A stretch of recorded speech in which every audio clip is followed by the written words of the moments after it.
শুনো, আমি আজও আগের মতোই আছি। আমি বদলাইনি, কিন্তু আমি এখন মানুষকে চিনতে শিখে গেছি।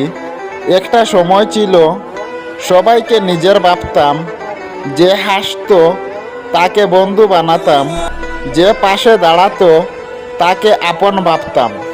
কিন্তু জীবন ধীরে ধীরে শিখিয়েছে, সব হাসি সত্যি না, সব পাশে দাঁড়ানো স্থায়ী না। জীবনে এমন একটা সময় আসে যখন হঠাৎ বুঝতে পারি, কিছু মানুষ শুধু প্রয়োজনের সময় আসে।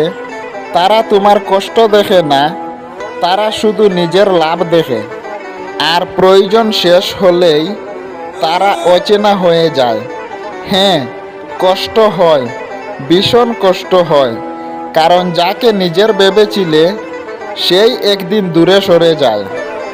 কিন্তু জানো, এই কষ্টই আমাকে বদলায়নি, এই কষ্ট আমাকে শক্ত করেছে। আমি এখনো আগের মতোই ভালোবাসতে পারি, বিশ্বাস করতে পারি, কিন্তু এখন আমি আগে মানুষ চিনে নেই। কারণ এখন আমি জানি, নিজের সম্মান নিজের হাতেই রাখতে হয়, নিজের মূল্য নিজেকেই বুঝতে হয়। এই ভিডিওটা তাদের জন্য যারা ব্যঙ্গে পড়েনি, যারা কষ্ট পায়নি, এখন হাসতে পারে, এখনও লড়তে পারে। মনে রাখবে, তুমি বদলে যাওনি, তুমি শুধু শিখেছ কার সাথে কতটা চলতে হয়। আর এটাই জীবনের সবচেয়ে বড় শক্তি। এই ভিডিওটা যদি ভালো লাগে একটা লাইক করে যাবেন।